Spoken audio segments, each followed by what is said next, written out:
나는 기브인가 테이크인가? 어떻게 나한테 그럴 수 있지? 이런 생각을 한 번쯤 해보지 않은 사람은 없을 것이다. 이 문장의 주어 자리에는 부모, 형제, 친구, 연인, 동료 등 주로 가까운 이들이 들어간다. 나에게는 몇 년 동안 마음의 실타래가 풀리지 않은 관계가 하나 있었다. 상대는 학교 친구였다. 학교를 졸업한 뒤에 하는 일이 비슷해 가까이 지냈다. 그러는 사이에 친구는 결혼을 했고 아이를 낳았고 부모님을 여의었다. 나는 친구의 집안 대소사에 늘 함께했다. 그렇게 10년이 지날 무렵 나도 결혼을 했다. 친구는 결혼식 전날 집안에 일이 생겨 못 온다고 했다. 그날 못 온 사람이 그녀뿐이랴. 사실 그것을 신경 쓸 겨를도 없었다. 그런데 결혼식이 끝나고 한참이 지나도록 친구는 연락이 없었다. 결국 나는 이를 핑계 삼아 약속을 잡았다. 그런데 함께 밥을 먹고 계산을 하는 순간부터 내 마음이 꼬이기 시작했다. 그날 친구는 축의금이나 선물은커녕 흔한 축하 인사조차 건네지 않았다. 어떻게 나한테 그럴 수 있지? 그 만남이 있은 뒤 우리는 드문드문 연락하다가 서서히 멀어졌다.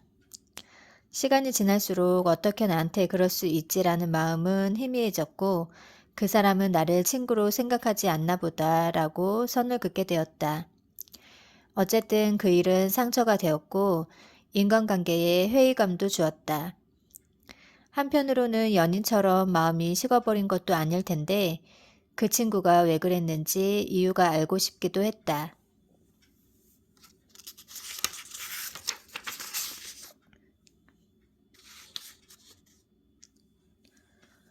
몇 년이 지난 어느 날 법륜 스님의 희망세상 만들기라는 유튜브 채널을 보고 드디어 그 이유를 알아냈다. 나와 비슷한 문제를 겪고 고민하던 사람에게 스님은 이렇게 말했다. 그 친구하고 친구 안 하는 게 좋겠어요. 그 친구한테 문제가 있어서 친구 안 했으면 좋겠다는 얘기가 아니고 질문자에게 문제가 있어요. 왜냐하면 질문자가 그 친구를 전혀 친구라고 인정을 안 하고 있어요. 친구라면 나한테 절대 손해 끼치면 안 된다고 생각하는 거예요. 그건 친구를 사귀는 게 아니고 이해관계로 그 사람을 사귀고 있는 거예요. 나도 상대방을 친구가 아닌 이해관계로 생각하고 있었던 것일까? 내가 그만큼 했으니 너도 그만큼 해야 하지 않겠느냐는 철저한 기브 앤 테이크 마인드. 나는 처음으로 친구에게 미안한 마음이 들기 시작했다. 관계 때문에 힘들어하는 사람들에게 관계에 선을 그으세요 라는 말을 많이 한다. 가까운 사이일수록 거리를 잘 조절하는 것이 관계를 지키는 최고의 방법이라고 맞는 말이다.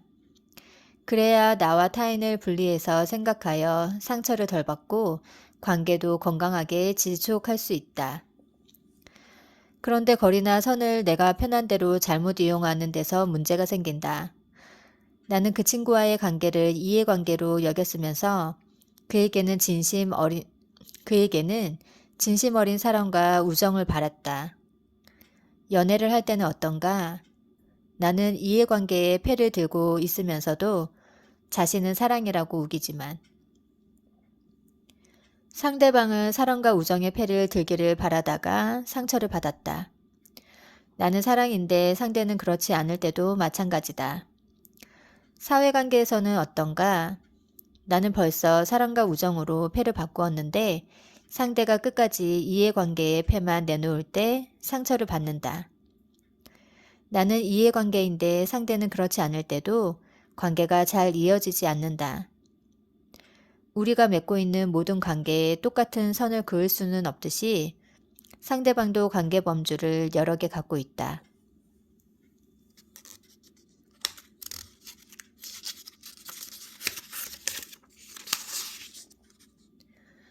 내가 상대를 어떤 범주에 넣든 또 상대가 나를 어떤 범주에 넣든 그건 각자의 영역이므로 침범할 수 없다.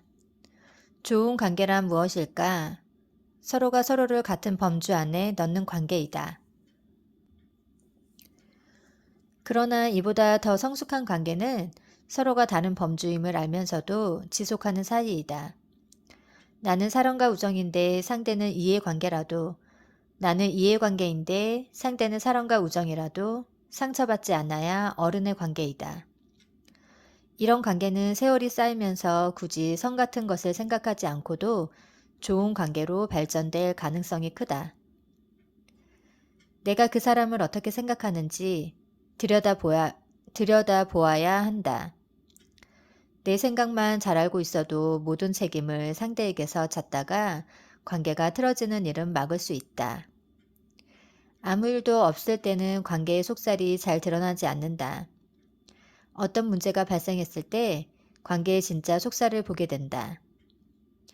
인간관계를 지속하다 보면 종종 함께 올라야 하는 산이 나타난다. 험한 돌산도 야트막한 언덕도 만나게 된다. 나는 아주 야트막한 언덕에서 친구와의 우정을 놓치고 말았다. 이제와 생각해보니 그 친구는 어쩌면 나를 진짜 친구로 생각했던 것 같다.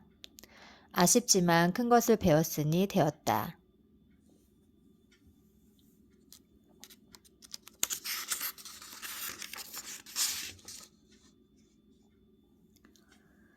서로의 침묵이 어색하지 않은 순간, 우리는 일을 하면서 사람들과 직접 만나거나 통화를 하고 이메일이나 메신저를 주고받는다. 이 네 가지 수단을 적재적소에 자유롭게 이용하면서 일의 속도와 효율성은 과거와 비교도 안 될 정도로 높아졌다. 그런데 직접 만나거나 통화하는 것보다 이메일이나 메신저로 업무를 처리하는 데 익숙해지다 보니 반대로 뭔가를 기다리는 인내심은 날로 퇴화되는 듯하다. 실시간을 방불케 하는 빠른 피드백이 업무 능력을 평가하는 기준이 되다 보니 인간관계에서도 뜨뜻미지근하거나 머뭇거리는 태도보다는 확실하고 빠른 것을 미덕으로 삼게 된다. 또 유창한 말솜씨나 센스 있는 한마디가 인정받다 보니 침묵이나 인내 같은 덕목은 실제로 존재하나 싶을 정도로 책에서나 볼 수 있는 옛것이 되었다. 한 번은 작가 섭외 미팅을 갔는데 시간이 얼마쯤 흐르자 그 자리가 무척 불편하게 느껴졌다. 호감으로 시작되어 화기애애하게 이어지는 여느 첫 미팅과는 분위기가 사뭇 달랐다. 그는 말과 말 사이에 침묵이 긴 사람이었다. 대화를 나눌 때 눈을 잘 마주치지 않고 뭔가를 물어도 한참 뒤에나 입을 뗐다. 상대와의 대화 흐름보다는 자기 생각에 깊이 빠져 있었다. 시간이 지날수록 내 마음은 더 불편해졌고 나도 모르게 속으로 그 사람의 태도를 문제 삼고 있었다.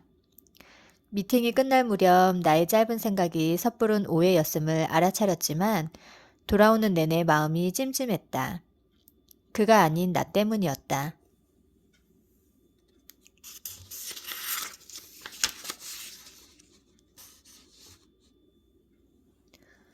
내가 다른 사람의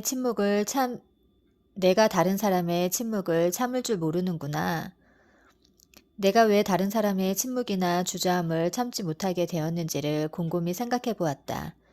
나의 급한 성미 탓도 있겠지만 그보다는 언제 어디서나 연결되어 있는 소통 방식이 그것을 더 고조시키지 않았을까 싶다.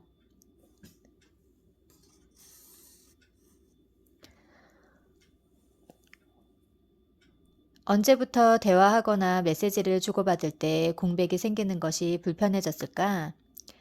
어색하고 두렵기까지 한 그 찰나를 우리는 익히 알고 있다. 상대의 긴 침묵에서 무례함을 느끼거나 때로 그것에 상처를 받기도 한다. 그래서 이유 있는 침묵이 오히려 오해로 받아들여져 그 빛을 발휘하지 못한다. 이유 있는 침묵을 감당할 마음도 그런 침묵을 보여줄 수 있는 사람도 드문 세상이다. 내가 경험한 최고의 침묵은 고등학교 3학년 때 그분의 것이다. 어느 날 중학교 때 쓴 습작 노트 3권을 국어를 담당하던 담임 선생님에게 내밀었다. 나는 100일장은커녕 교내 글짓기 대회에서도 상을 받은 적 없는 글쓰기와 전혀 상관없는 학생이었다. 글쓰기보다는 달리기를 잘하고 취향이 조금 올드한 것 빼고는 별로 튀지 않는 아이였다. 하지만 나는 꽤 오랫동안 남몰래 시인을 꿈꾸고 있었고 3학년이 되자 마음이 조급해졌다. 선생님도 조금 놀랐는지 나를 가만히 쳐다보더니 읽어보겠다고 말했다. 그렇게 일주일이 지나고 선생님은 노트를 돌려주었다. 그런데 아무 말이 없었다.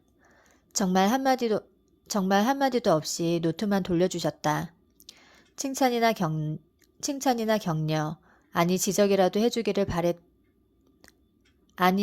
지적이라도 해주기를 기대했던 나는 선생님의 반응에 서운하고 창피했다. 괜히 보여드렸나 후회가 밀려오다가 역시 나는 재능이 없구나 하고 낙담하면서 복잡한 심정이 되었다. 고등학생인 나에게는 이해할 수 없는 침묵이었다. 그런데 며칠 뒤 선생님이 나를 부르더니 문예창작과에 지원해보라고 했다. 처음 들어보는 과 이름에 어리둥절했지만 문자가 들어가는 걸 보니 왠지 안심이 되었다. 학교 정보를 받아든 나는 그제서야 선생님의 침묵을 어렴풋이 이해했지만 그때도 완전히는 몰랐다. 세월이 한참 흐른 뒤에야 선생님의 침묵이 얼마나 큰 사랑이었는가를 알게 되었다. 학생을 가르치고 평가하는 교사의 입장에서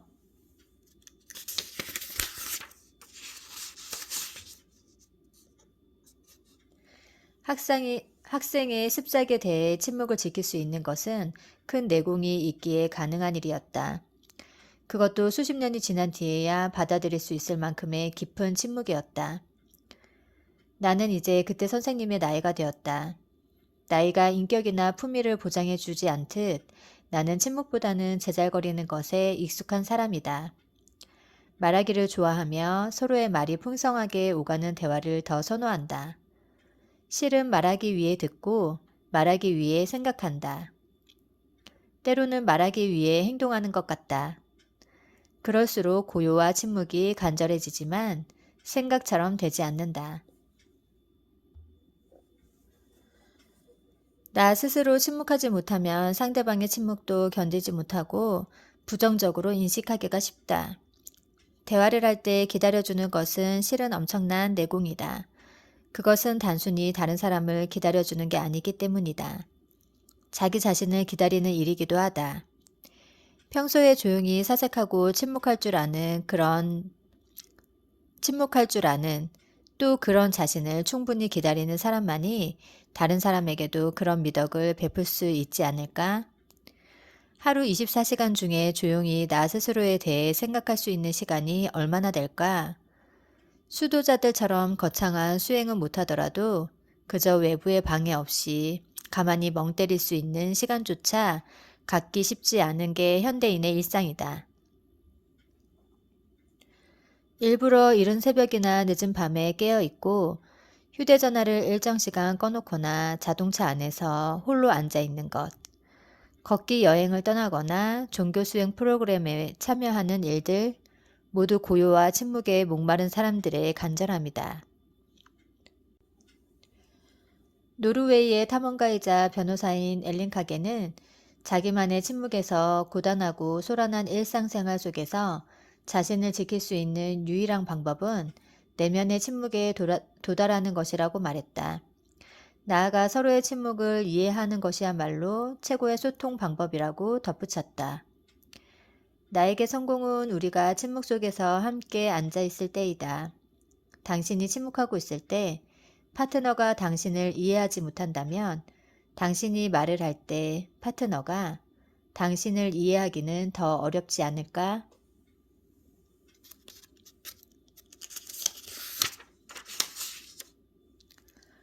침묵은 나에게 집중하는 것이다. 다른 사람의 말에 집중하는 것이 아니라 나 자신에게 집중하는 것이다. 그것이 되어야 다른 사람을 또 그의 말을 기다릴 수 있다. 타인의 침묵도 감당할 수 있게 된다. 인간관계에 문제가 생겼을 때, 또 누군가로부터 상처를 받았을 때 대화로 풀기 전에 자기만의 침묵에 한 번쯤 빠져보기를. 수행을 하라는 고차원적인 권유는 아니다. 단지 그 고요와 침묵이 수많은 말들의 칼날을 무뎌지게 해준다는 것뿐.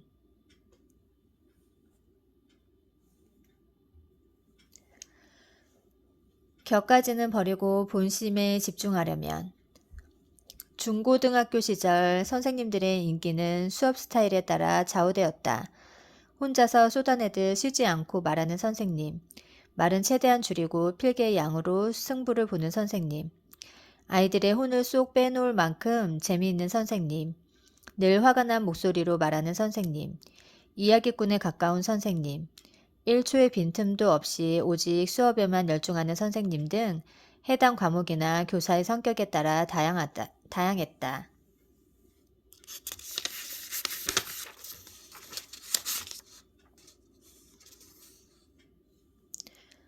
나는 어릴 때부터 수학이나 과학 등에 흥미를 느끼지 못해 수업에 좀처럼 집중하지 못했고, 그러다 보니 자연히 시험 점수도 좋지 않았다. 국어나 영어 시간에는 선생님의 말을 하나라도 놓치지 않으려 애쓴 반면, 이과 계열의 수업 시간에는 정신을 딴 데 팔고 있었다. 그나마 선생님의 이야기가 재미있으면 덜 괴로웠지만, 그렇지 않으면 자꾸 시계만 쳐다보았다. 그런데 그 중에 기억나는 세 분의 과학 선생님이 있다. 피 선생님은 키가 아주 크고 풍채도 좋아서 교단에 서면 앞이 꽉 차는 느낌을 주었다. 그런데 몸집에 비해 목소리가 유난히 작았다. 아무도 떠들지 않는 조용한 상태에서도 맨 뒤에 있는 학생이 들을 수 있을까 말까 할 정도였다. 그래서 그 시간만큼은 물을 끼얹어 놓은 것처럼 교실이 조용했다. 교실이 조용한 이유는 또 있었다. 어마어마한 필기 양이었다. 설명을 할 때마다 칠판에 울긋불긋한 판서가 가득 찼고 우리는 그것을 옮겨 적느라 팔이 아플 정도였다. 1시간 동안 엄청난 양의 정보가 들리듯 말듯 쏟아지는데도 신기한 것은 아이들이 그 시간을 좋아했다는 점이다. 선생님의 말하기 스킬 덕분이었다. 그분은 한마디로 탁월한 스토리텔러였다.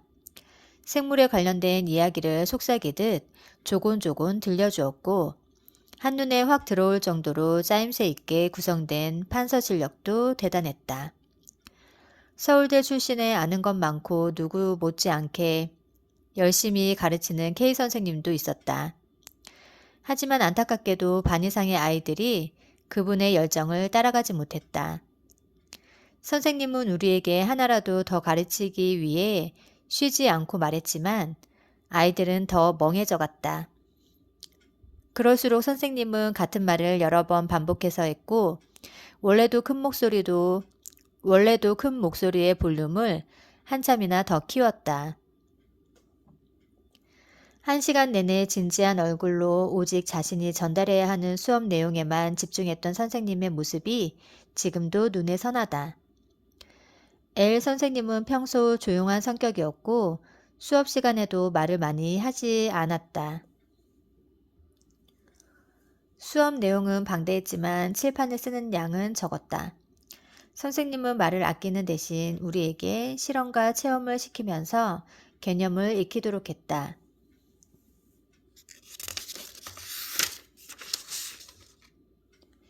나 같은 애들은 그마저도 재미를 붙이지 못했지만 그분의 수업 방식은 다른 학교 과학 동아리에서도 찾아올 정도로 지역에서 유명했다.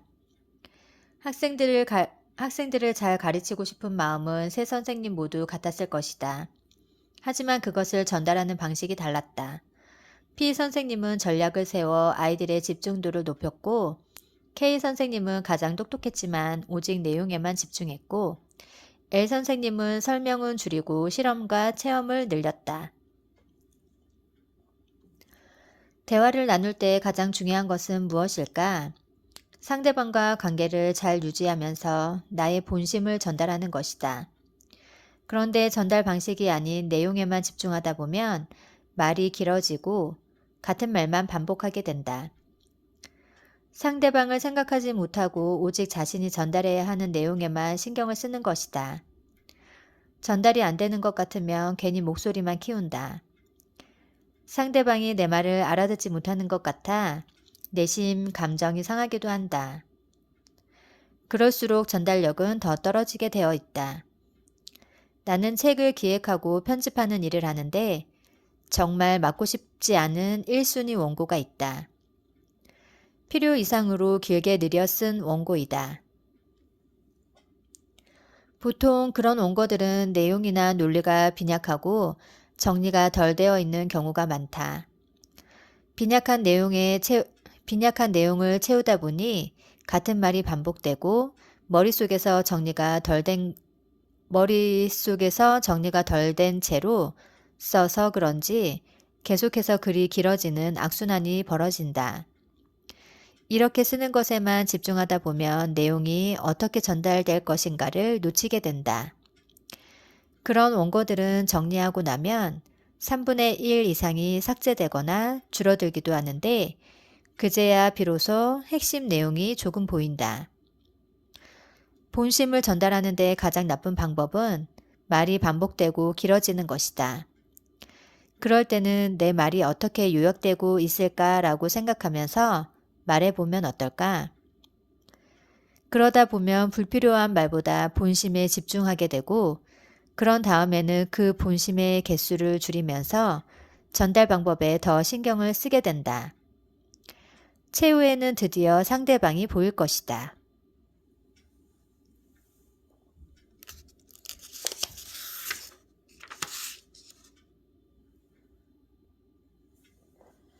질문하면서 더 단단해지는 관계.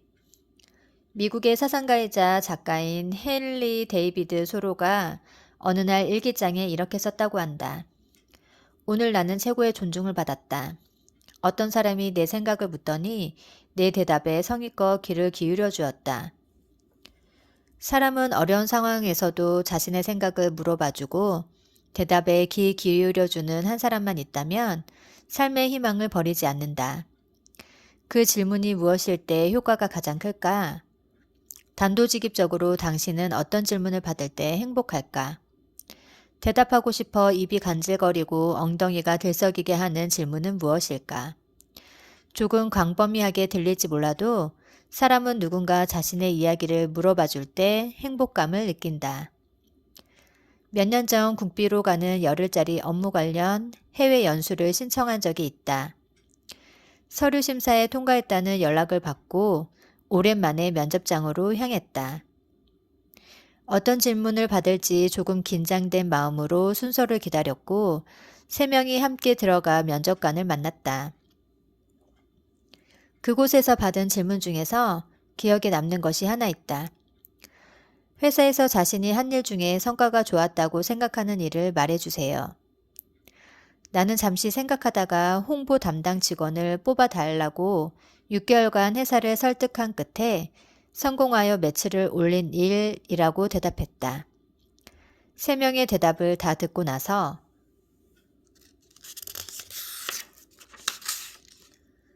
면접관 중 한 사람이 약간 퉁명스럽게 말했다.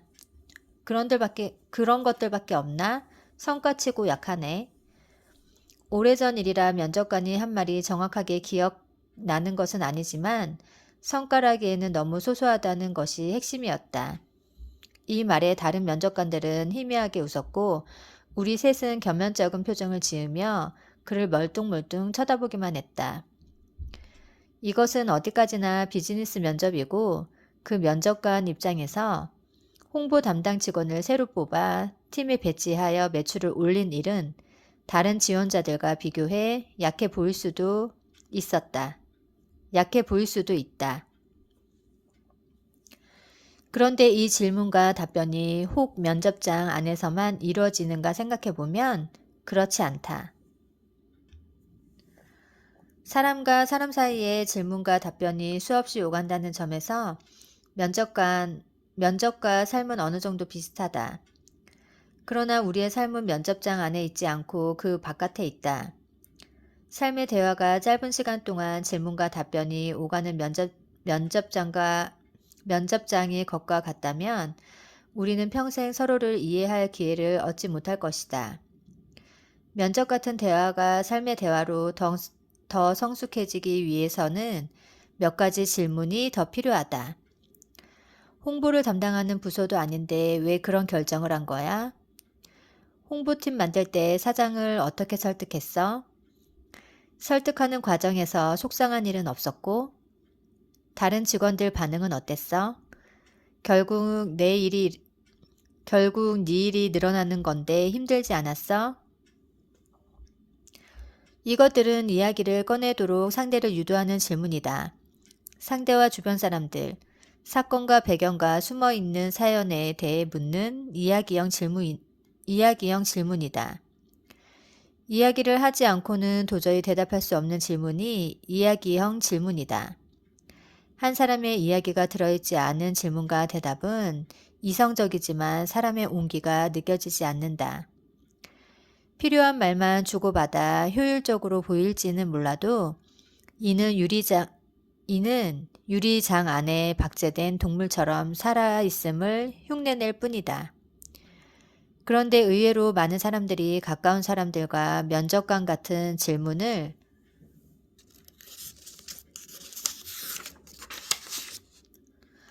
주고받으며 살아가고 있다.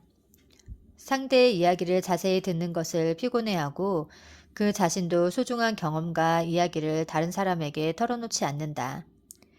이야기 없는 대화에 익숙해지다 보면 서로의 삶을 대수롭지 않게 여기게 된다. 뻔한 인생 앞에서 누가 감동하고 그 삶을 돌보려고 할까? 그래서 서로의 깊은 이야기를 끌어낼 수 있는 질문이 필요하다. 사람들의 이야기를 기록하고 공유하는 미국의 비영리 단체 스토리코프의 대표인 데이브 이세이는 뉴욕 한복판에 대화 부스를 만들어 화제가 된 인물이다. 대화 부스는 누구든지 들어가서 둘이서 이야기를 나눌 수 있는 한평 남짓한 공간이었다. 그는 사람들의 동의를 얻어 그들의 대화를 녹음하고 저장했다. 그는 왜 사람들의 이야기를 모으기 시작했을까? 방송 프로듀서였던 데이브는 맨허튼의 노동자 숙소에 대한 다큐멘터리를 만든 적이 있었다. 고시원 같은 아주 작은 방에서 수십 년 동안 살아가는 노동자들의 고된 삶을 촬영했고 이 이야기를 사진작가와 함께 책으로도 엮었다. 그 책이 출간된 날 그는 초판본을 들고 노동자들의 숙소로 찾아갔다. 그런데 노동자 중 한 사람이 그 책을 조용히 응시하더니 데이브의 손에서 빼앗아 숙소 복도를 달리며 이렇게 외쳤다고 한다. 나는 살아있어. 나는 존재한다고. 아무도 알아주지 않았던 자신의 이야기가 담긴 책은 그에게 살아있음을 넘어선 존재의 확인이었다. 데이브는 이 일을 계기로 대화부스를 만들었고 그 안에서 서로의 인생을 묻고 답하도록 했다. 진정한 대화를 나누도록 한 것이다. 우리는 부모, 배우자, 애인, 친구, 동료, 가까운 지인들의 삶을 낱낱이 알 수 없다. 알고 싶어도 그럴 수가 없다. 타인의 삶 전체를 온전히 지켜볼 수도 없다. 타인과의 관계는 인생의 어느 한 지점부터 시작되기 때문이다. 내 인생을 책으로 쓰면 10권은 넘지라는 노인들의 회화는 누구에게나 해당되는 말이다. 각자 살아온 세월만큼의